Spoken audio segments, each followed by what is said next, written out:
വല്ലസറിന് പിന്നെയും അർത്ഥമുണ്ട്. വല്ലസർ നബി സല്ലല്ലാഹു അലൈഹി വസല്ലമ തങ്ങളുടെ ആ 63 കാലം തന്നെ സത്യം. അത് വല്ലാത്തൊരു സത്യം.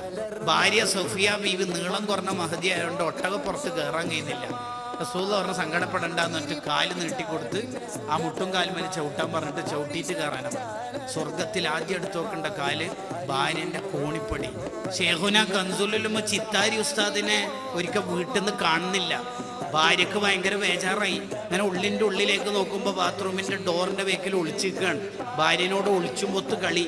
താജുൽ ഉലമന്റെ പ്രധാന തീരുമാനങ്ങളൊക്കെ ഭാര്യനോട് കൂടി ചോദിച്ചിട്ടാ എടുക്കുക. ഓളോട് ചോദിച്ചാൽ ഞങ്ങൾക്ക് ഒരു റാഹത്താവുള്ളൂ എന്നാണ് പറയുക. സുൽത്താനുൽ മുസ്താദിനെ എപ്പോഴും സൈനബാൻ അഥവാസ്തൻ്റെ ഭാര്യനെ വിളിക്കണം. എന്നിട്ട് ചോദിക്കും, എന്ത് സൈനബ് ഇവിടെ ഒരു പള്ളി എടുക്കുന്നുണ്ട്, ഞാനൊരു 10,000 കൊടുക്കുന്നുണ്ട്, നീ എത്രയാണ് കൊടുക്കുന്നതെന്ന്.